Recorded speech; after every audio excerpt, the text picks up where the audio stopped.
নমস্কার, আমি জ্যোতিষ সম্রাট বিনয় শাস্ত্রী। আশা করি ঈশ্বরের কৃপায় আপনারা ভালোই আছেন।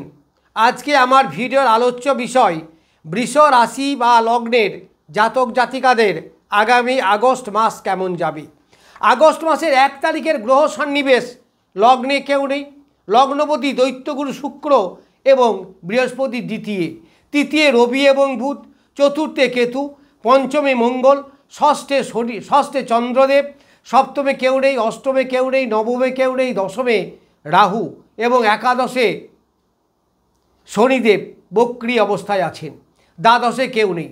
এই গ্রহ সন্নিবেশ অনুযায়ী আপনার আগস্ট মাস কেমন যেতে পারে। দেখুন, লগ্নপতি সে নিজে বসে আছে দ্বিতীয় মিত্র ক্ষেত্রে, আবার দেবগুরু বৃহস্পতিকে নিয়ে। তাহলে এই দৈত্যগুরু যোগ আপনার দ্বিতীয়ভাবে সৃষ্টি হলো। তাহলে লগ্নের কি হবে? লগ্নের বলবত্তা যথেষ্ট বেড়েছে, কারণ লগ্নের ডেভেলপমেন্ট জায়গায় লগ্নপতি নিজে বসে আছে, আবার সেটা তার মিত্র ক্ষেত্র। এই লগ্নপতি দ্বিতীয় থাকার জন্য আপনার লগ্নের বলবত্তা বেড়েছে, ফলে মন মানসিকতা শরীর স্বাস্থ্য এইগুলো অবশ্যই ভালো যাবে। ডেভেলপমেন্ট হবে আপনার অর্থনৈতিক কাঠামোর উপর। দ্বিতীয় বসে আছে দুটো অর্থের কারক গ্রহ, কারণ মূল জোডিয়াক যেটা আমরা মেষ রাশি ধরা হয় বা মেষ লগ্ন, মূল জোডিয়াক যেটা বিশ্ব ব্রহ্মাণ্ডের সবারই এক, সেই মেষ লগ্ন বা রাশির দ্বিতীয় পতি হচ্ছে দৈত্যগুরু শুক্র।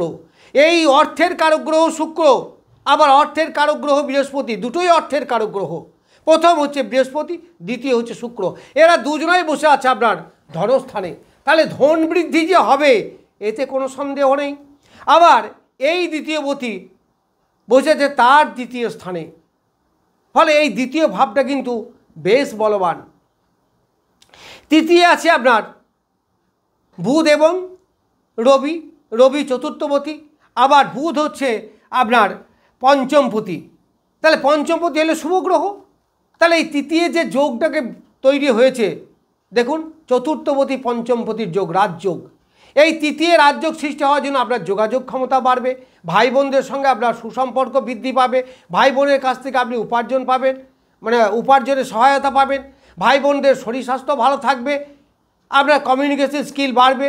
যারা আর্টিস্টিক লাইনে আছেন, অভিনয় লাইন আছেন, তাদের পক্ষে যথেষ্ট ভালো। যারা বাক্য বিচে ব্যবসা করেন তাদের পক্ষে ভালো। জ্যোতিষী, লয়ার, যে কোনো এজেন্সি, রিপ্রেজেন্টেটিভ, এদের পক্ষে যথেষ্ট ভালো। এই তৃতীয় থেকে আপনার বাইরে যাওয়ার একটা প্রবণতা থাকে। তাহলে এখানে রাজযোগ সৃষ্টি হওয়ার জন্য আপনার বাইরে গেলে ভালো হবে। এই চতুর্থপতি তৃতীয় বসে আছে, ফলে বাইরে যাওয়ার একটা প্রবণতা থাকবে। যারা হোস্টেল লাইফে পড়াশুনো করতে যেতে পারেন, বাইরে কোনো কর্মের জন্য যেতে পারেন, সেখানে কর্মের সফলতা আপনি পাবেন, আপনার নিজের চেষ্টা বাড়বে এবং প্রচুর একটা ইনকাম আপনি করতে পারবেন নিজের চেষ্টাকে খাটিয়ে, কারণ তৃতীয় থেকে আমাদের নিজের চেষ্টা বিচার হয়। আর নবম থেকে হচ্ছে অপরের চেষ্টা, অপরের সাপোর্ট, অপরের সমর্থন, কেউ আপনাকে হেল্প করলো কোনো কিছু পেতে, এই নবম ভাব। তো নবম ভাবে যেহেতু কেউ নেই, আবার নবমপতি দশমপতি সে বসে আছে কোথায়? একাদশে। তাহলে এই লগ্নের সব থেকে বলবান গ্রহকে, বৃষ রাশি বা লগ্ন সাবেক সব থেকে বলবান গ্রহ হচ্ছে শনিদেব, নবমপতি এবং দশমপতি। সে নিজেই রাজযোগকারী গ্রহ, আবার বসে আছে কোথায়? একাদশে। একাদশ থেকে আমরা কি পাই? ডিজায়ার ফুলফিলমেন্ট, অর্থাৎ আমাদের কামনা বাসনা, ইচ্ছা, কর্মের ফল, সামগ্রিক ফল, যত কর্ম আপনি করছেন তার ফল, এইগুলো দেয় একাদশ। তাহলে আপনার কামনা বাসনা পরিপূর্ণ হবে, কারণ রাজযোগকারী গ্রহ সেখানে বসে আছে। এই গ্রহ বক্রী অবস্থায় আছে। তাহলে কী হবে? যেটা আপনার লেট হতো, শনিদেব সব কিছু তো লেট করে, দিতে চায় না, প্রচুর পরিশ্রম করানোর পর, প্রচুর ধৈর্যের পর দেয়, কিন্তু সেইগুলো আপনাদের একটু তাড়াতাড়ি পাবে। অত ধৈর্য ধরতে আপনাদের হবে না, পরিশ্রম অবশ্যই করতে হবে, কারণ শনিদেব পরিশ্রম ছাড়া তো কিছু দেন না, এটা আমরা সবাই জানি। তাহলে সেই শনিদেব একাদশে বসে আছে। একাদশে বসে দিয়ে কী হচ্ছে?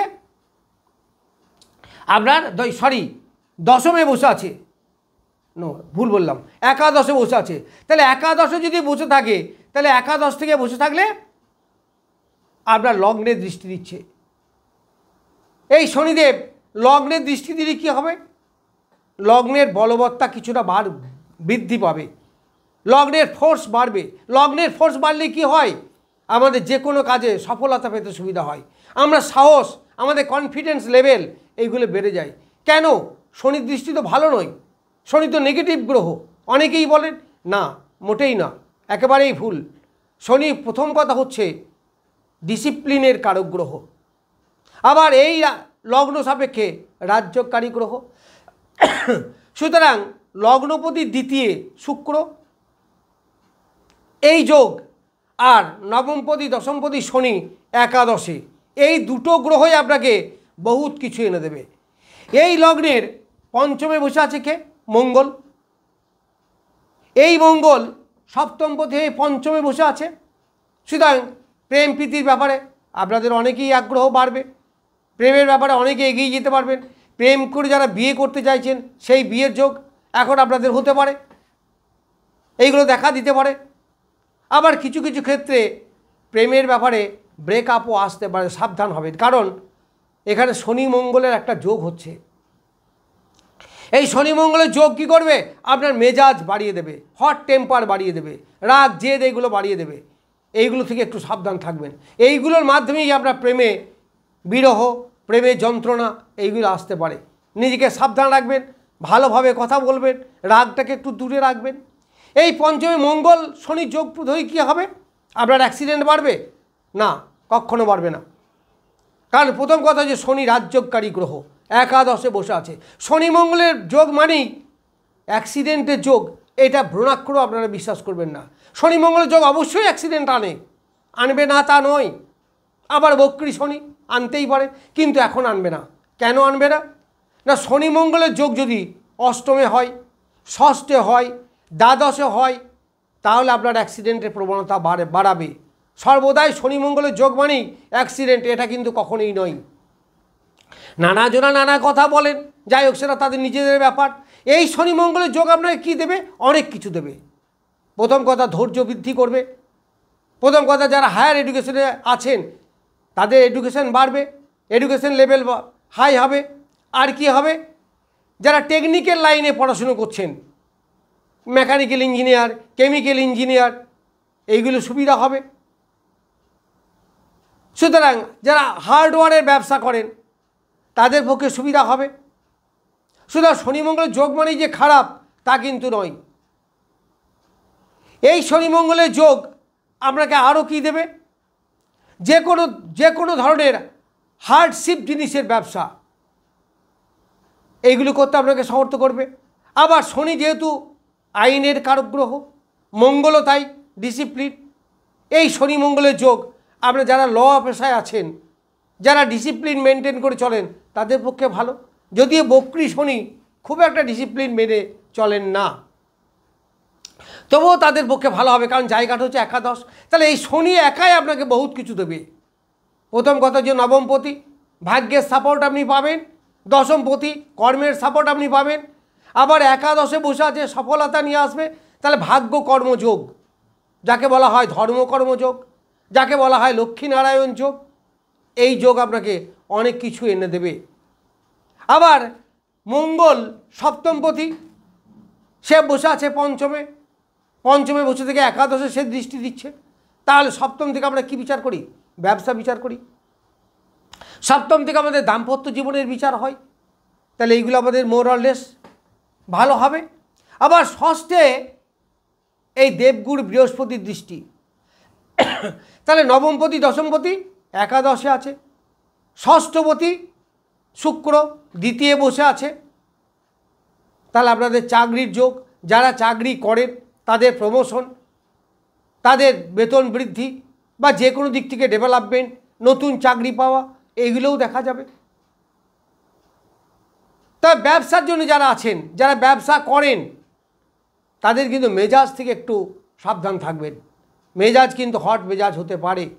মেজাজের উগ্রতা, কথার উগ্রতা এইগুলো কিন্তু বাড়তে পারে। একটু নিজের মেজাজকে, মুডটাকে ঠিক রাখবেন। কথার ভদ্রতা থাকবে, কথা ভালো হবে, কারণ দ্বিতীয় আপনার বসে আছে শুক্র এবং বৃহস্পতিদেব। এইখানে আপনার দশমে বসে আছে রাহু। এই রাহু কি করবে? এই রাহু এত পর্যন্ত খুব ডিস্টার্বিং অবস্থায় ছিল, কারণ মঙ্গল দৃষ্টি ছিল, সেখানে একটা অঙ্গার যোগ হয়েছিল। এই রাহু কিন্তু এখন ফ্রেশ। এই রাহু আবার আছে একাদশপতির নক্ষত্রে, একাদশপতির নক্ষত্রে এবং অষ্টমপতির নক্ষত্রে। তাহলে অষ্টমপতির নক্ষত্রে থেকে অষ্টমপতির দৃষ্টি, এখানে কর্মের জায়গা ভালো হলেও কিন্তু কর্মস্থলে একটু ডিস্টার্ব করবে। একেবারে যে ডিস্টার্ব করবে না তা নয়, কারণ বৃহস্পতি এই লগ্নের পক্ষে খুব একটা শুভ গ্রহ নয়। ফলে কর্মের একটু চঞ্চলতা বাড়তে পারে। কর্ম হবে, কর্ম পাবেন, আয় উপার্জন বৃদ্ধি হবে, প্রচুর আয় হবে, কারণ দ্বিতীয় আপনার দুটো বলশালী অর্থকারী গ্রহ বসে আছে। তাহলে সব মিলিয়ে আগস্ট মাস আপনাদের বেশ ভালো যাবে বলেই আশা করি। দেখুন কেমন যায়। নমস্কার, আজ এই পর্যন্তই।